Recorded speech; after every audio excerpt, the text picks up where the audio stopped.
now we're going down Forges Pump Lane to get to a little campsite on the Murray River. I'm not sure how quiet it's going to be or how busy it's going to be. We're I think about 9 days away from Christmas. Holy shit. Caravan village. Look at it all.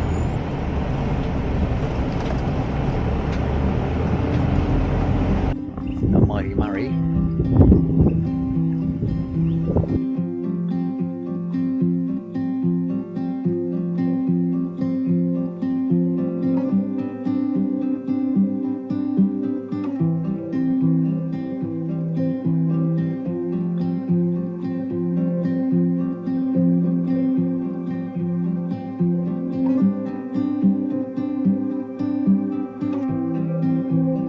This is about campsite number 6 or something that I have virtually four-wheel drived into in the bus. And it's just friggin' caravan city everywhere. And again, I think most of them are friggin' permanent. As you can see, there's all those caravans I've had a rant about before. Most of them aren't even occupied. They're just permanent.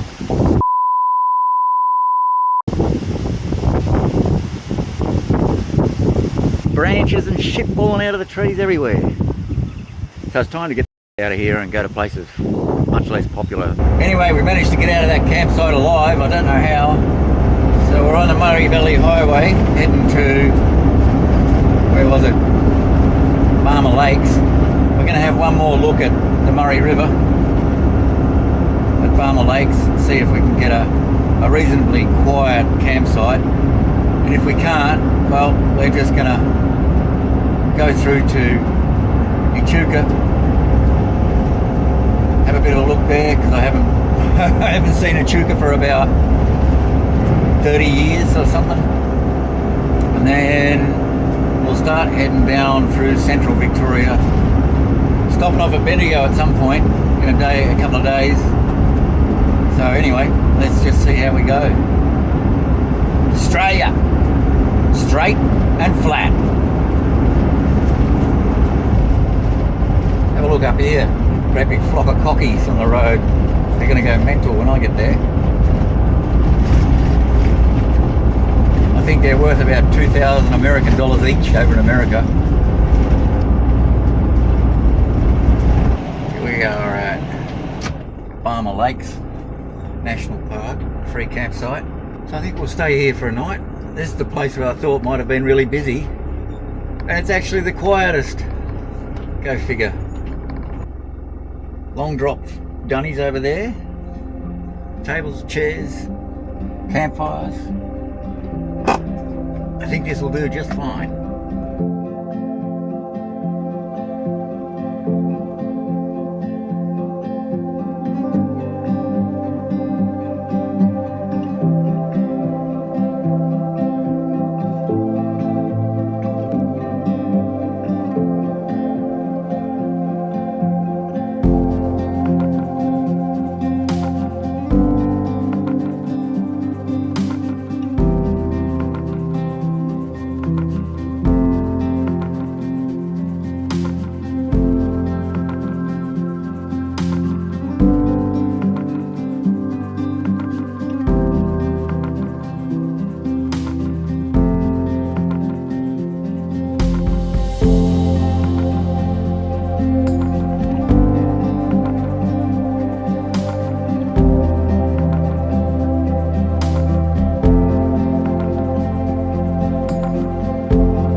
here we are at the junction of Axe Creek, which is there, and the Campaspe River here.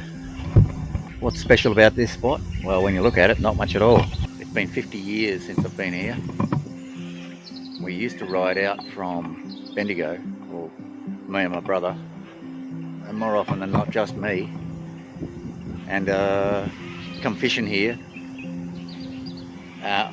Yeah, so that was half a century ago. I just can't believe 50 years has gone past, but anyway. So here we are. I hope you can hear me over this wind at the junction of Axe Creek and the Campaspe River. And back then, oh my God, we used to get into some trout. And believe it or not, that stump that's still sticking out of the water there, that was still there 50 years ago. Despite the massive floods that have been down here, one only about 2 years ago, or 3 years ago. So, and I remember there was about a 4 or 5 pound trout living underneath that stump sticking out of the water.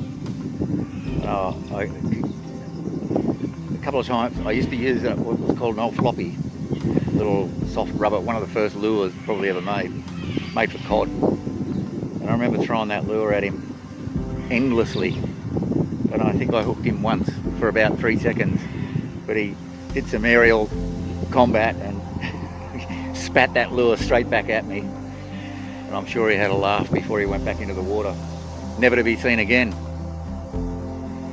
So I've just had a bit of a flick around with the lure, and obviously didn't catch anything. The river is devastated now because of European carp, and I think it's fairly acidic as well.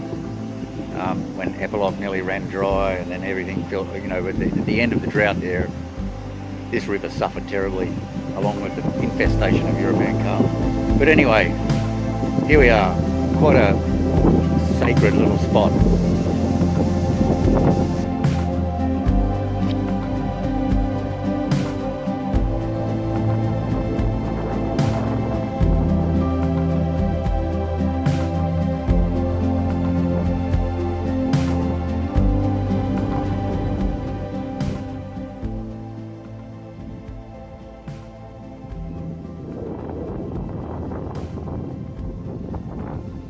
Hope you can hear me.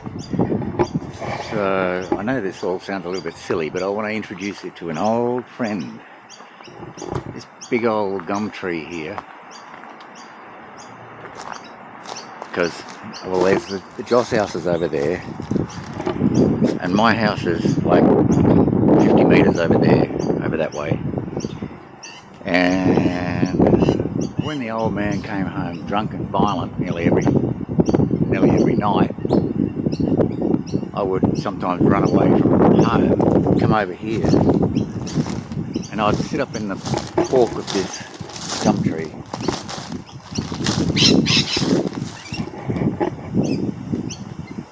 and just sit and be and look at the stars in the sky and wish things were better, while he ranted and raved and swore and eventually beat up my mother every night nearly.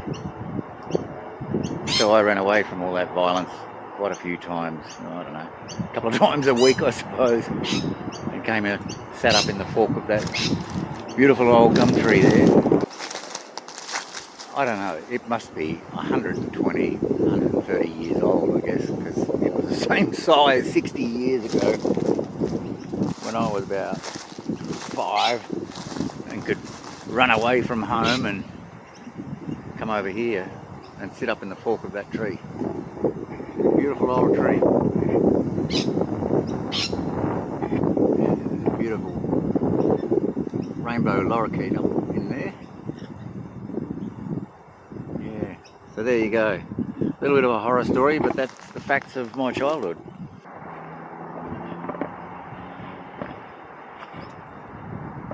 And this is the old tram stop. And it's still in use today. The old Bendigo trams, they come up this way to come up this way to go to the Joss, take tourists to the Joss house. But yeah, God, I remember my mother bringing me here when I was, I don't know, well, must have been since I was a baby, because I could remember when she had enough money, she would take the tram into town and go and do some shopping, drop me off at the creche and whatnot. And this is where it all began, on the tram. It was a big adventure. And as you can see, it's sloping, it gets steeper. So as I got older, I could sit further and further up with my legs touching the ground. Anyway, there you go.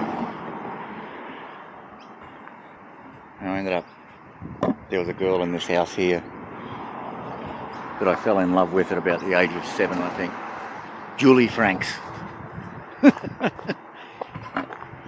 She was a wild child, way ahead of me for my years. So this is the House of Horrors. This one here, 39 Murray Crescent.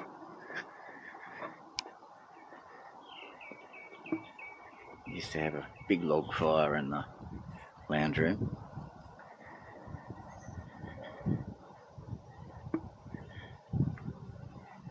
God, just unbelievable. Mum and Dad's bedroom.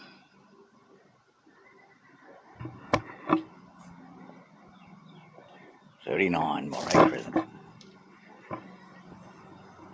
And these bricks, these brick driveways, I laid that more than 50 years ago. Yeah, half century again. Anyway, somebody else lives here now. My God, I just refer to it as the House of Horrors now.